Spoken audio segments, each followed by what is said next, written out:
Mesdames et messieurs, bonsoir. On se retrouve encore pour un nouvel épisode du Codes. Moi, Thomas Chibozo, suis avec vous pour ce nouvel épisode et avant de répondre à la question du jour, je voudrais juste aborder un truc, j'ai suivi un épisode du podcast de Joe Rogan avec Robert Rodriguez. Pour ceux qui ne connaissent pas le nom, c'est un cinéaste, c'est l'homme derrière El Mariachi, Desperado, Sin City. Ouais. Je crois que beaucoup de peine. El Machete, c'est le même gars derrière, en fait, toutes ces productions. Et rien que les titres sont tellement populaires et c'est toujours bien écrit, très bien réalisé. Même si les gens ne connaissent pas, enfin, l'homme derrière, ils connaissent pratiquement tous ses chefs-d'œuvre. Et bien sûr, ils ont parlé un peu de cinéma, mais pas vraiment de film. Ils ont parlé plus de la façon dont il s'y prend pour réaliser au fait ces trucs, quelle est la méthode qu'il utilise, etc. Et c'est un épisode super intéressant, super instructif, parce que dans le fond, on comprend bien que, au fait, la méthode qu'il a mis en place, ou la méthode qu'il utilise pour la réalisation de ses films, au fait, c'est un concept, au fait, ou une philosophie de vie, d'accord, qu'il a trouvé le moyen de superposer à son domaine de compétences. Et c'est une philosophie de vie qu'il applique dans son quotidien, en fait. Et je recommanderais à n'importe qui, en fait, de suivre tout au moins cet épisode-là. Il était juste, c'est quelque chose de 2 heures et quelques, mais tout a y gagné, quoi. Tout a y gagné. C'était vraiment super instructif, super intéressant et c'était vraiment beau. Parce que derrière, au fait, je me rends compte que derrière, au fait, la caméra se trouve des gens, ce sont des âmes, au fait, de belles âmes. Il y a beaucoup de belles âmes derrière la caméra. Et ce qu'il propose, au fait, comme façon d'aborder l'existence est assez fun, assez intéressant. Et voilà, c'est juste beau. Donc, pour un autre truc que j'ai suivi, c'était encore un autre podcast. Theo Von, il avait invité Mark Zuckerberg pour un épisode de podcast. Et puis, Théo demandait à Mark par rapport à sa femme, comment Mark Zuckerberg, Facebook, pour ceux qui ne savent pas. Comment ça va sa femme, etc., comment elle est au quotidien, etc. Marc lui dit, bon, voilà, elle est tranquille, quoi, c'est une femme sans souci, sans problème, elle est chill, quoi. Et, en fait, Zuckerberg, c'est un milliardaire, en anglais on dit billionnaire. Donc, quand Zuckerberg a fini de parler de sa femme, genre, les gens chill, etc., Théo là, le regarde et dit, ah, donc c'est une chillionnaire. Ce gars, il ne fait, il fournit zéro effort pour être marrant. Ce que ne sait juste pas où se tenir, au fait.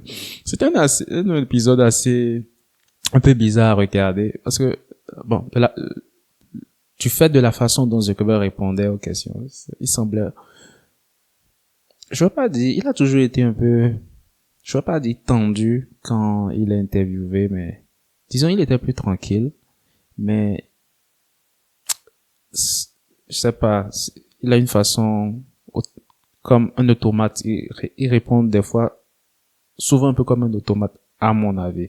Je peux me tromper, mais c'est juste l'impression que ça me donne. Ça ne sent pas très très dégourdi, quoi qu'il peut bien l'être, mais ce n'est pas l'impression que cela me donne personnellement. Anyway, c'était c'était un peu bizarre comme épisode. entre eux deux. Et ben, c'était intéressant aussi. C'était assez intéressant. Bien. La question du jour va dans le sens de: est-il naturel pour nous d'être mauvais que d'être bon? Et d'être bon nécessite-t-il de la volonté?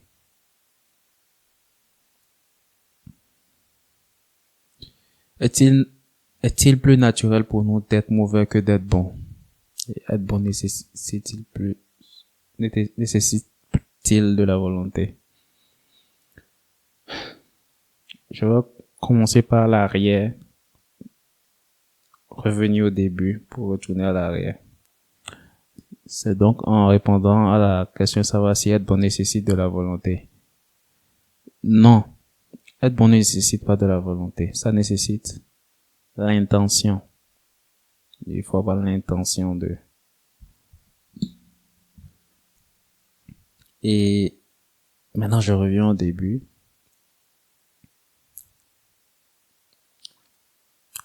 C'est pas il n'est pas. Nous pouvons avoir une tendance à quelque chose, à être bon ou à ne pas l'être. Cependant, cela ne définit pas notre nature réelle.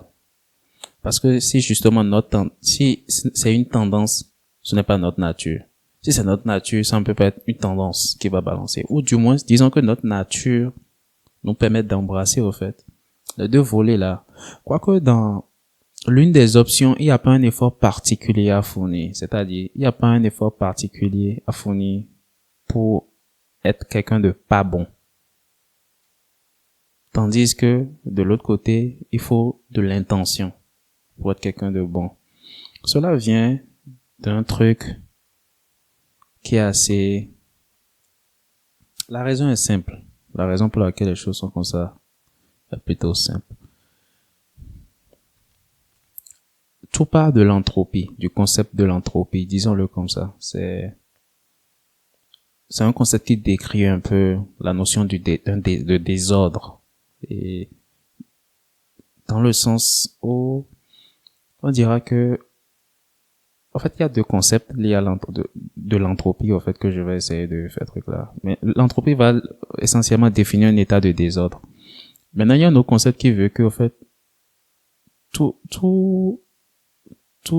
système ou tout organisme, au fait, va rechercher un état d'équilibre qui va être fonction, en fait, de son entropie. C'est-à-dire que tout système qu'on ne va pas intentionnellement orienter va avoir tendance à retourner, disons, dans son état d'équilibre qui est en griffe, vers un état de désordre. L'exemple le plus simple que je vais donner, c'est votre truc au quotidien. Lorsque vous pouvez arranger votre maison, le last du last, qu'est-ce qui se passe? Vous vous retrouvez quand même à réarranger la même maison. Un jour, 2 jours plus tard. Pourquoi? Parce que d'une façon ou d'une autre, il y a quand même un désordre qui trouve le moyen de s'installer. Ça peut être la plus petite chose qui a bougé de sa place pour se retrouver à une autre position. Mais dans tous les cas, disons que le désordre trouve toujours le moyen, en fait, de s'installer. Ce qui donne l'impression qu'en fait, l'état de désordre semble être l'état, je ne veux pas dire naturel des choses, mais la tendance naturelle des choses. Pas nous, notre tendance. Mais vu que c'est la tendance naturelle des choses et que nous faisons partie, au fait, de cet univers, cela rejoint le point suivant lequel je disais que c'est la raison pour laquelle cela ne nécessite pas un effort pour nous d'être orienté vers cette tendance-là, en fait, de désordre. Ce n'est pas un concept nouveau. Ce concept est exploité. Entropie, on va parler d'entropie en thermodynamique. D'accord? En thermodynamique, on va parler d'entropie. Mais dans un contexte totalement religieux, la même notion d'entropie a toujours été présente. Et la place de la conscience dans ce jeu a toujours été signifiée. J'ai deux exemples qui me viennent à l'esprit. Le plus évident pour la plupart des gens qui m'écoutent, c'est celui qu'expose la religion. Enfin, les deux exemples vont tourner autour de la religion, mais celui-ci est une religion bien plus contemporaine, la religion chrétienne. Parce que vous lisez un peu la Genèse, au début, il y avait quoi?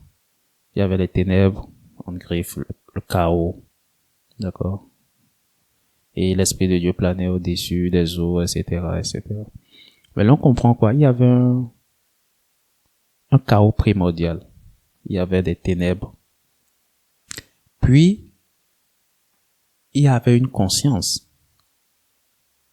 Et la conscience, la première chose qu'elle a fait, c'est quoi? C'est d'invoquer la lumière. Elle aurait pu ne pas. Qu'est-ce qu'elle faisait avant? Là n'est pas la question. Mais le fait est que la conscience, même si étant présente en même temps que les ténèbres, en griffe dans l'image, jouons juste à notre imagination, d'accord? Ne soyons pas puristes ni fanatiques sur ce coup. Jouons juste à notre imagination. On a deux états. On a les ténèbres et on a une conscience. Puis la conscience qui décide de, ok, par contraste aux ténèbres, déclarons que la lumière soit. Et la lumière fut. C'est ce qui est dit. Puis, si on avance plus rapidement, on fait tourner l'horloge plus rapidement, on vient dans le Nouveau Testament. Il est dit, vous êtes la lumière du monde. Où est-ce que j'en viens avec cela?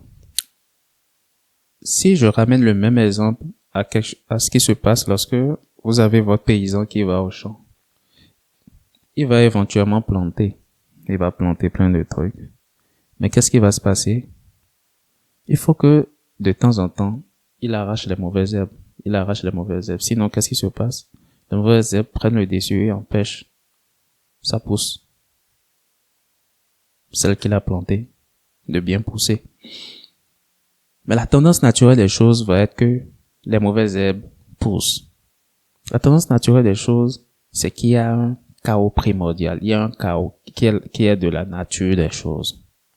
Et c'est pas un acte conscient, un acte intentionnel que l'on peut dire que la lumière soit. Dans la Genèse, c'est l'Esprit suprême qui le dit. Dans le Nouveau Testament, on nous rappelle que c'est nous qui faisons la différence dans cette histoire. Ce qui fait que, à chacun à notre échelle, nous évoluons en fait dans cette dynamique où l'entropie est dans son élément, c'est son monde, disons-le comme ça. Le chaos est la nature même des choses. La nature même de toute matière première, je ne veux pas dire le désordre, mais c'est le manque d'intention. Lorsque vous prenez une pierre brute, prenez un diamant brut. Ça a beau être un diamant, il n'a pas une forme particulière. Donc il n'y a aucune intention qui la met sous une forme particulière. Il est juste brut. D'accord? Pas de forme particulière, etc. Puis on décide de lui donner la forme telle ou de lui donner une forme carrée, enfin, parallélépipède, peu importe la forme qu'on décide de donner à ce diamant. Là, c'est l'intention qui maintenant donne forme à la chose, qui crée une harmonie, qui crée un ordre. Et de ce fait, du chaos primordial va naître le cosmos.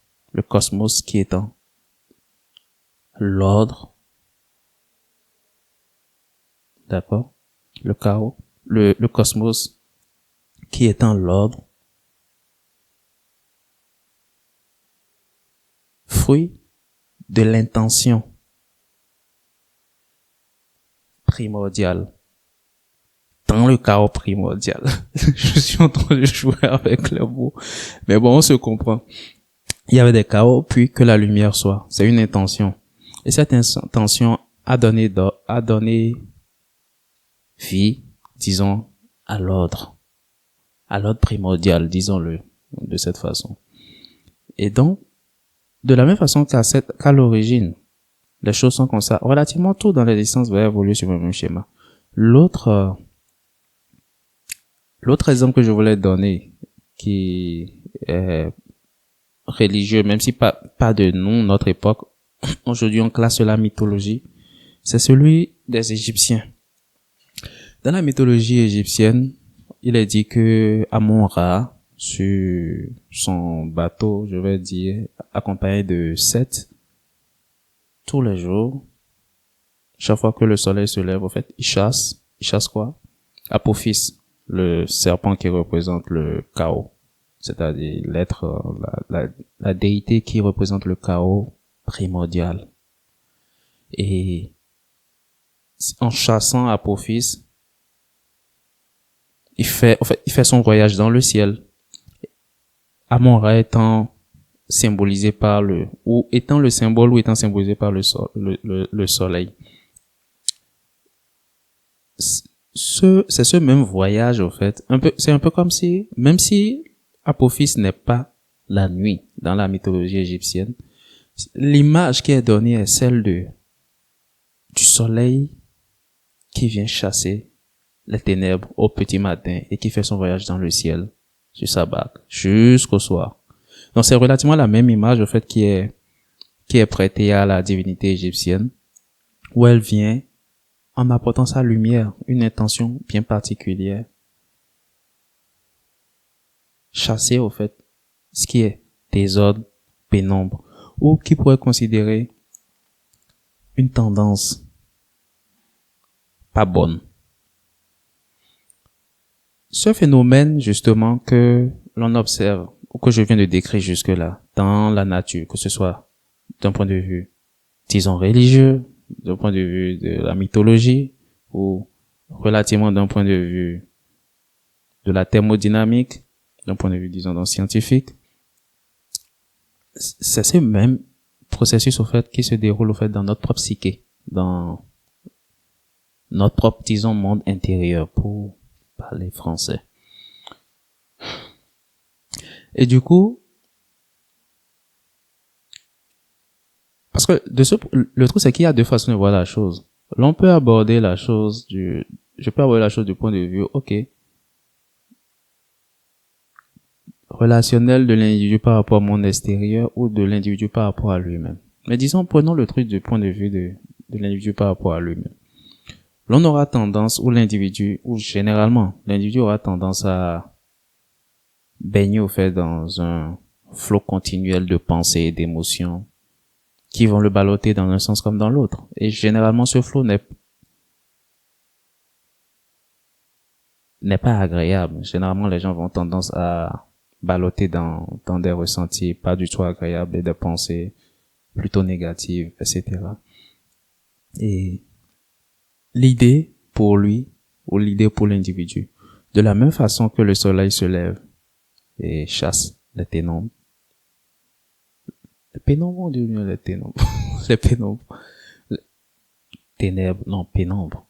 d'accord? Il chasse les ténèbres.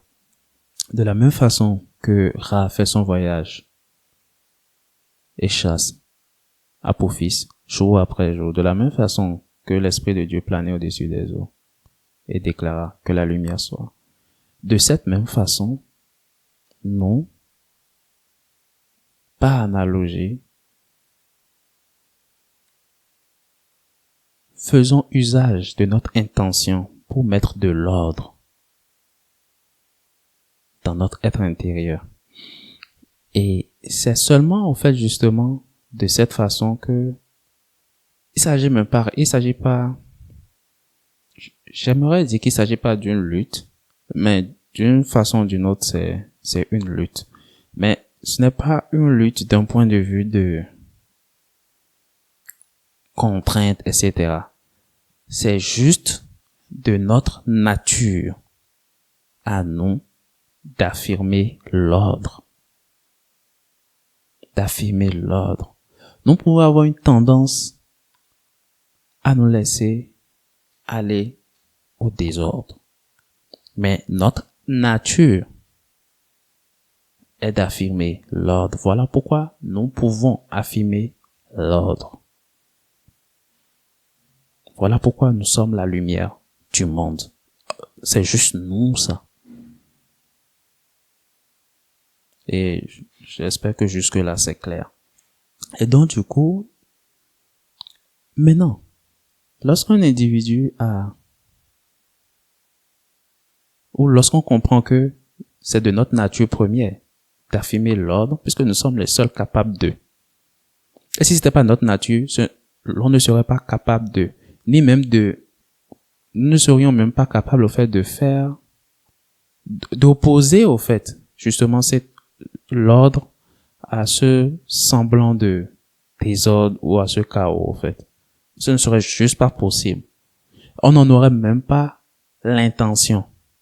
Ou même la possibilité d'avoir cette intention, on ne l'aurait pas, en fait. Mais le fait est que on remarquera que, au fait, la tendance générale des choses va être vers la destruction, mais la tendance de l'humanité va généralement être de s'aligner vers quelque chose de plus harmonieux, Nous avons mis en place les religions depuis aussi longtemps que l'homme existe. Peu importe la civilisation, peu importe la culture. Ce qui est extraordinaire, la plupart des civilisations que nous connaissons, civilisations passées et présentes, présente c'est plus évident. Mais la plupart, quasiment toutes les civilisations passées dont nous avons connaissance, nous en avons connaissance pour généralement 3 raisons. C'est-à-dire, nous comprenons ce qui leur est arrivé, ou comment ils étaient sur la base de 3 trucs. Religion, science et guerre. Les 3 choses là racontent et ont toujours raconté l'histoire de l'humanité à travers le temps. C'est-à-dire que peu importe le truc qu'on a retrouvé, on a toujours retrouvé des éléments liés à leur religion, à leur science, que ce soit l'astronomie ou autre chose. Et généralement astronomie et consorts. Et à la guerre. Généralement. Les 3 éléments là reviennent souvent. Il y en a d'autres qui peuvent venir, la technologie de l'agriculture, par exemple, dans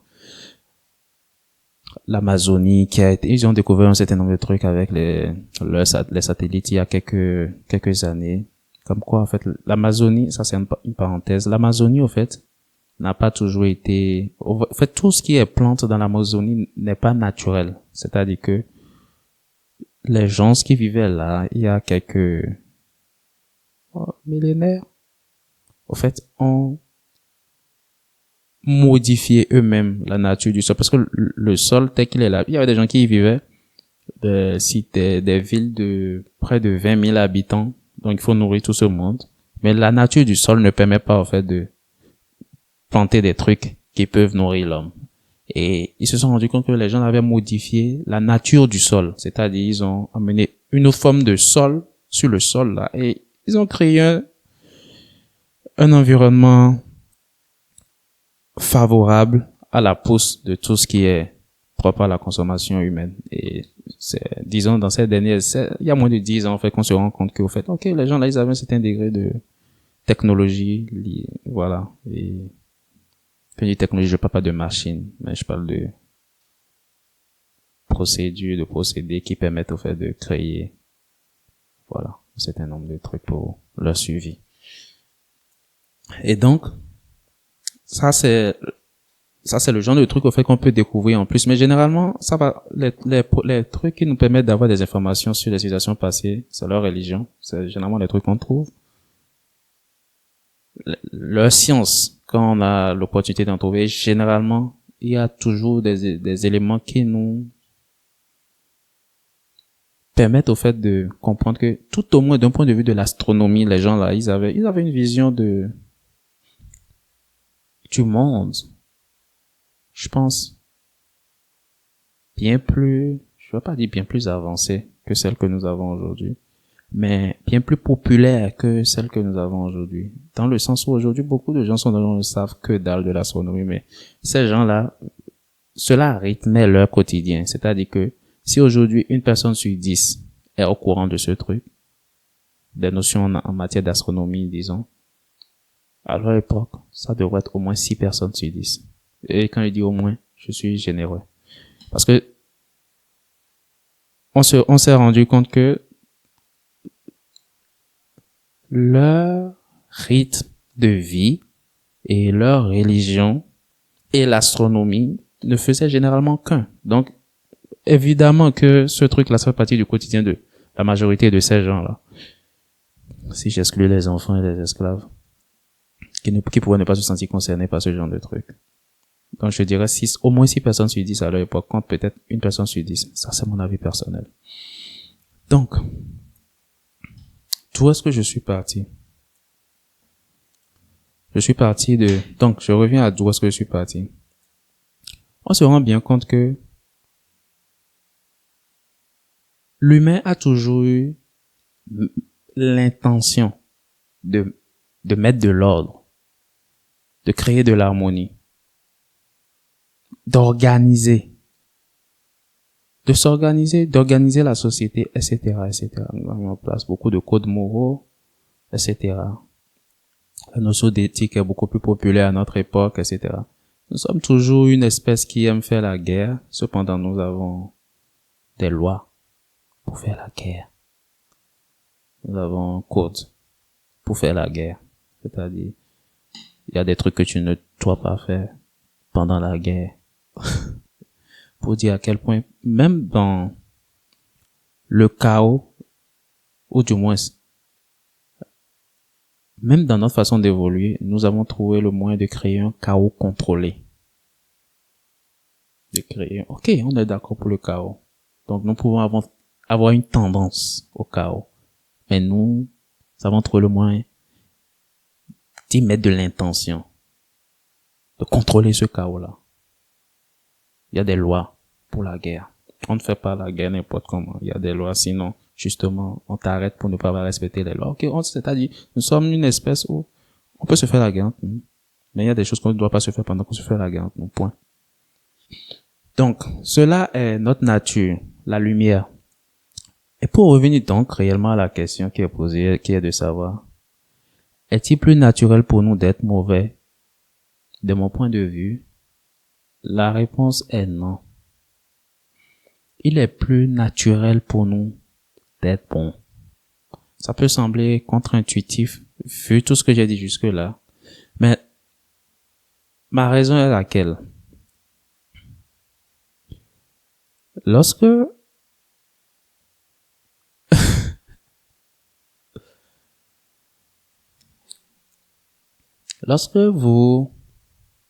l'on se pousse à faire des trucs qui, en griffe, ne sont pas bons, c'est-à-dire des trucs mauvais, etc. À un moment donné, imaginons le plus grand méchant qui puisse avoir appanté sur cette terre.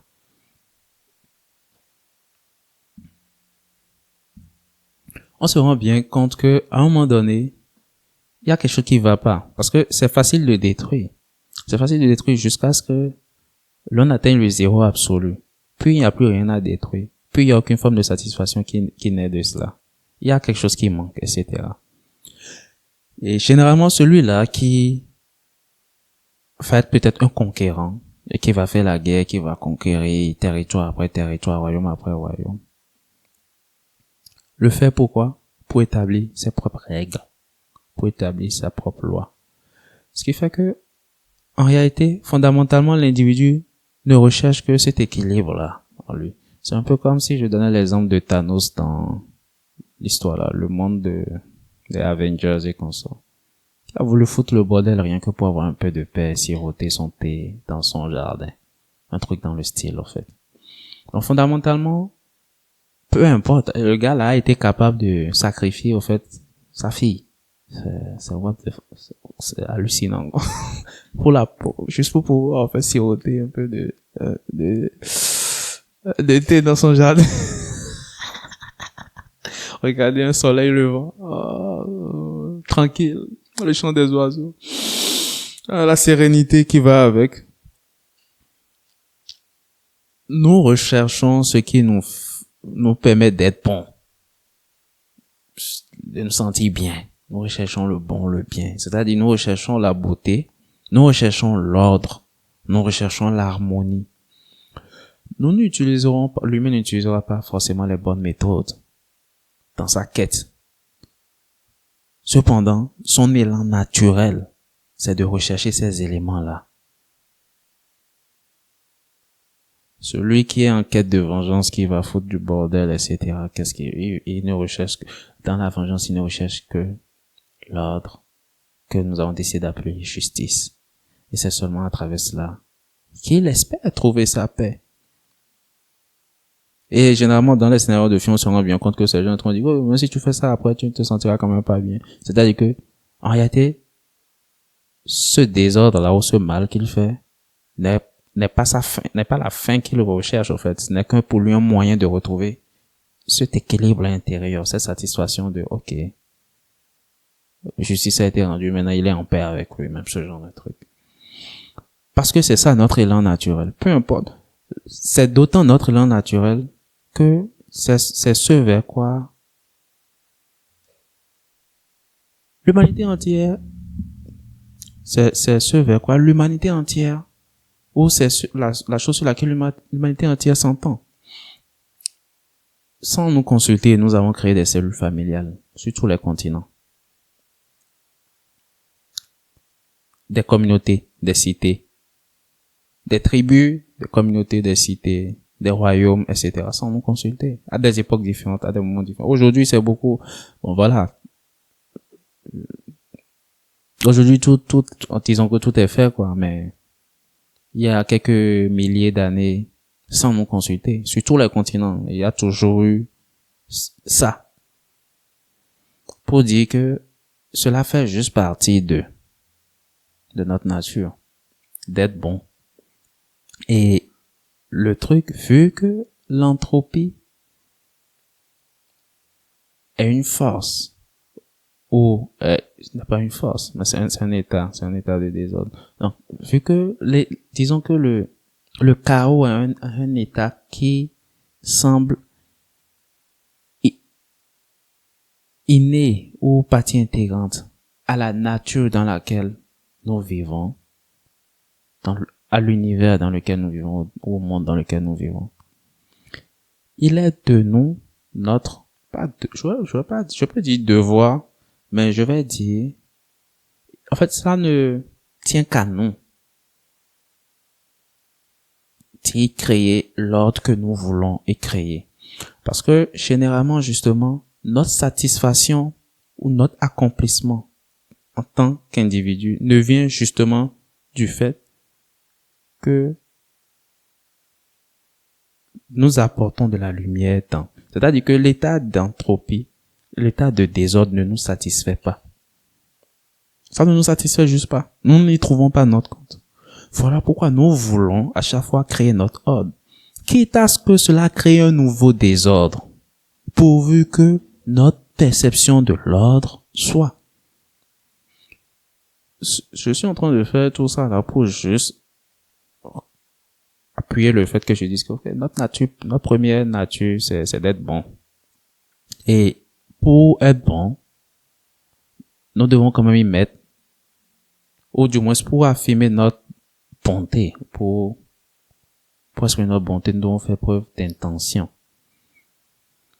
Maintenant, un individu peut se laisser aller à quoi? À la tendance même de ce monde. Et décider d'être pas bon, donc on dirait d'être mauvais. C'est un peu l'équivalent d'un monsieur qui prend son navire et qui se laisse aller au gré du vent. C'est la nature au fait des mers d'être bestial, d'être savage, d'être incontrôlable, des vents d'être violents, d'être tempêtes en mer, d'être wow. C'est juste dans la nature. Toutes les forces brutes de la nature vont être comme cela. Primitives et incontrôlables, comme une bête sauvage non encore dressée, un cheval non encore dressé, juste authentiquement brut, comme le diamant, brut, non encore poli. Et encore une référence à la mythologie, cela me rappelle un peu, disons, la mythologie grecque, où les titans, qui sont juste, en fait, des forces brutes de la nature. Puis, on a les dieux qui viennent mettre en griffe de l'ordre dans ce désordre. C'est le même schéma de truc. Littéralement le même schéma de truc. Nous ne trouvons notre compte que lorsque nous mettons de l'ordre. Et par rapport à ce que je donnais comme exemple, le gars là sur son navire qui se laisse aller au vent, il laisse son navire suivre le gré du vent, va se dessiner au fait une trajectoire de voyage qui va être juste fonction en fait de la nature. Et donc l'individu qui va se laisser influencer par le chaos autour de lui dans son quotidien, les mauvaises attitudes des gens dans son environnement, par la violence autour de lui, par la façon dont qui va se laisser, quand il dit influencer, la façon dont le bateau se laisse porter. C'est, je parle d'influence sur le plan émotionnel, qui va se laisser parasiter du point de vue de ses pensées, qui va laisser ce que les gens disent de pas cool le toucher, qui va se laisser pervertir dans ses pensées, va nourrir de la violence, va nourrir de la vengeance, etc. Aura juste cédé à une force de désordre contre laquelle il n'aurait pas pas résisté, mais contre laquelle il aurait pu juste dire, ok, merci, mais c'est pas ce que je veux, ça. Ce que je veux, c'est l'harmonie, c'est l'ordre, etc. Peu importe la forme que harmonie et ordre ce à quoi ça va ressembler dans son contexte. C'est-à-dire, ce que je veux, ça peut être genre, ok, la paix avec telle personne qui est en train de foutre le bordel. Ce que je veux, c'est les honneurs, etc. Ce que je veux, c'est la justice. Peu importe apprendre ça va juste être cosmos, ordre, ordre, ordre, ordre. Cet ordre-là, cet équilibre-là, cette harmonie-là. C'est tout ce que je veux, dans le fond. Et donc, encore je reviens à cet exemple-là. Le monsieur, il est en son bateau, il peut se laisser aller au chaos. Et donc, suivre la tendance des choses. Et en griffe, il va être défini comme étant quelqu'un de mauvais, parce qu'il n'a mis aucune intention dans quoi que ce soit, il s'est juste laissé aller. Il n'a pas prêté, il n'a pas mis d'intention. Rien n'est venu de lui. Son bateau allait dans la direction que les vents ont décidé, pas lui. Il y a lui, puis il y a l'autre capitaine qui, ok, le vent ballotte vers la gauche, il réoriente son voile, il donne les ordres qu'il veut à ses matelots, il réoriente son voile pour aller dans la direction que lui l'a choisi. À chaque fois que les vents changent, à chaque fois que les vagues changent, suivant ce qu'il l'arrange ou si ça l'arrange pas, il réoriente son navire vers la destination que lui a choisie. Il y met de l'intention. Ainsi, il dompte les vents et utilise les vents et il utilise les vagues pour atteindre son objectif. La même mer. Telle est la différence entre celui qui va mettre de l'intention pour dévoiler sa nature réelle, qui est celle d'être bon. Parce que nous avons tous cette envie-là d'atteindre notre destination. Nous avons tous cette envie-là d'atteindre cet état d'équilibre-là, je vais pas dire de paix, mais d'ordre. Ça peut prendre différentes formes pour différentes personnes. Ça peut, que ce soit dans leur relation familiale, sur le plan professionnel, que ce soit dans leur quotidien avec leurs potes ou bien juste sur le chemin de trajet vers le boulot, etc. Dans n'importe quelle sphère de notre existence, nous crave. Il y a ce désir ardent là, en fait, de d'avoir de l'ordre. Nous aspirons à quelque chose à chaque fois. Et l'idée, c'est d'avoir l'intention de la chose. Comme ce marin là, qui intentionnellement décide que peu importe la direction des vents, moi je vais à tel endroit. Donc quand les vents font ce qu'ils veulent faire comme ceci, intentionnellement il décide, ok, on va faire comme ceci, ok, on va faire comme cela, ok, on va faire comme ceci. Il se laisse pas imposer la direction par le semblant de chaos qu'il y a, ou du moins constate le chaos qu'il y a et décide de dire que la lumière soit, c'est-à-dire de tracer sa propre voie, de tracer sa propre route. Contrairement à l'autre, qui se laisserait aller, se laisserait balloter au fait par les cœurs du vent, c'est-à-dire dans un contexte plus pratique, genre quelqu'un qui, à chaque fois qu'on lui dirait telle chose, se laisserait toucher, quand les gens lui font du tort, voilà, se laisse blesser, victime, toujours la victime, ce genre de truc, décide de se venger, prend quelqu'un qui va considérer que le monde est contre lui, ce genre de truc, au fait. Contrairement à celui-là. Et qui va donc décider, donc, ok, comme les gens sont méchants, lui aussi il va être méchant. C'est-à-dire, comme le désordre semble être l'état naturel du monde, que lui aussi va juste être désordonné. C'est un peu l'idée et c'est un peu bizarre. C'est pas parce que c'est sa nature. Parce que, paradoxalement, justement, lorsqu'il est en train de décider d'être mauvais là, il est en train de toute façon, ça va lui demander aucun effort. Quoique. Parce qu'en ce moment, il va devoir lutter contre... En fait, il y a deux raisons pour lesquelles c'est totalement non-sens. Même de fonctionner comme ça. La première raison pour laquelle je dis que c'est paradoxal, c'est que, justement, s'il doit décider que, ok, maintenant la lui va être comme cela, désordonné, pour ne pas dire mauvais. Ça suppose que, ok, c'est pas sa tendance naturelle, c'est pas ce qu'il veut réellement ça. C'est genre, ok, en réponse à ce qui lui est arrivé, bon, ok, lui aussi va suivre la tendance là. C'est juste ça, en fait.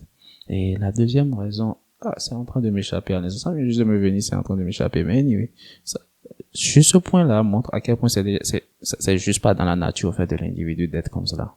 Parce que ce qu'il veut, ou tout au moins ce qu'il aurait aimé, c'est que les choses soient ordonnées, que les gens soient bons, etc. Ce qui est pour mon premier point qui est comme quoi, ok, nous sommes tous cool, quoi. Nous sommes capables de l'un comme de l'autre. Nous pouvons avoir une tendance pour l'un comme l'autre, parce que, faisant partie de ce même monde,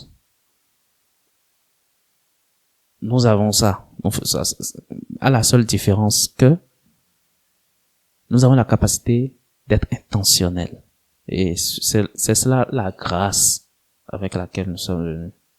Voilà pourquoi nous sommes la lumière du monde. Voilà pourquoi nous sommes la lumière du monde. Et c'est juste fantastique. Fantastique. C'est-à-dire qu'à n'importe quel moment, nous avons l'opportunité, la possibilité, la chance de choisir qui nous décidons d'être. Et par la grâce des choses, espérons que nous choisissons d'être bons, quoi qu'il en soit. Ça ne veut pas dire ne pas châtier ceux qui le méritent. C'est pas ce que je présume. Mais l'idée est quoi? Nous avons la possibilité d'être un être positif. Pour nous-mêmes, puis pour le monde. Nous avons la possibilité d'être bons. Puisque de toutes les façons, c'est notre nature réelle. C'est notre nature réelle.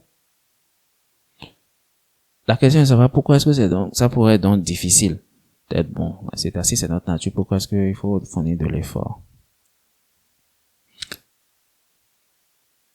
Entropie.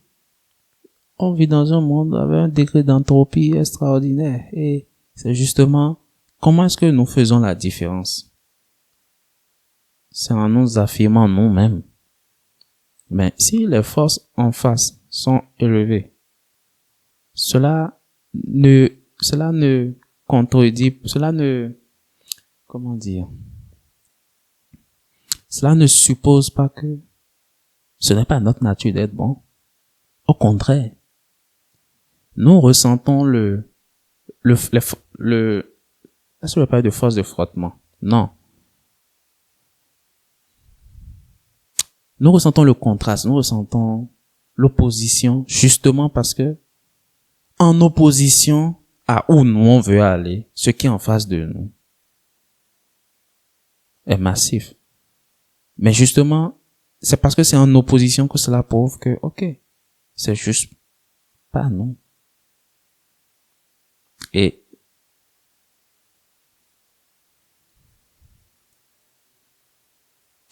la graine qui va dans le sol va lutter contre la gravité pour sortir, pour donner le petit bout de pouce, etc., etc. C'est-à-dire que certaines choses où la majorité des gens ne viendront pas en fait du confort, parce que le confort là répond juste au désordre. Parce que le confort des choses, c'est l'état d'équilibre des choses et c'est entropie. L'autre façon de le dire, c'est lorsque le paysan il plante les trucs dans son champ. Et il laisse le champ confortable, même il décide d'être confortable. Tout de suite, il voit les mauvaises herbes pousser. Son truc ne va pas pousser. Il ne se doit pas d'être confortable. Et il ne laisse même pas le temps à la terre de l'être totalement. Il trouve le moyen d'arracher tout ce qui pousse autour de ses plants pour permettre à ce plant de pousser. Parce que sinon, disons, comme on dit, la nature va reprendre le dessus va reprendre ses droits. On connaît tous cette expression-là. La nature reprend ses droits, ça veut dire quoi? Soit c'est la nature, soit c'est toi. La nature, pas dans le sens où la nature est contre nous, non, absolument pas. Mais la nature a sa propre nature. Et c'est sa seule intention, justement, c'est de créer le potentiel de toute chose. Si elle décide d'orienter toute chose avec une seule intention, cela ne nous laisse aucune marge de créer quoi que ce soit. Ça ne laisse aucune marge à notre propre intention. C'est de ce point de vue que c'est une opportunité pour nous d'aider la nature, au fait, à mettre de l'ordre. Elle ne demande que ça de toute façon. La preuve qu'elle ne demande que ça, c'est toutes les lois qui font que la Terre tourne autour du Soleil, que nous sommes rythmés par les saisons, que notre corps est rythmé par le battement de notre cœur, que notre corps est rythmé par toutes les hormones que nous avons dans notre corps. Je m'excuse pour la répétition. Que tout est ordonné, au fait. C'est-à-dire que dans ce chaos, la nature trouve le moyen de créer un ordre suffisant pour que nous puissions créer un ordre parfait. Elle n'impose pas. Elle crée le canevas.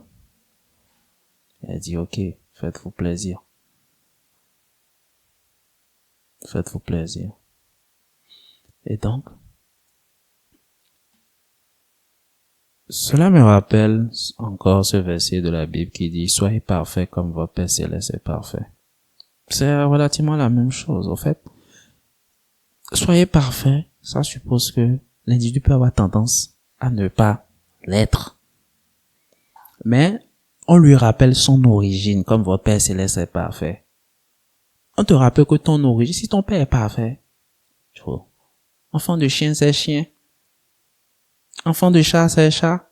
Si ton Père est parfait, c'est ta nature d'être parfait.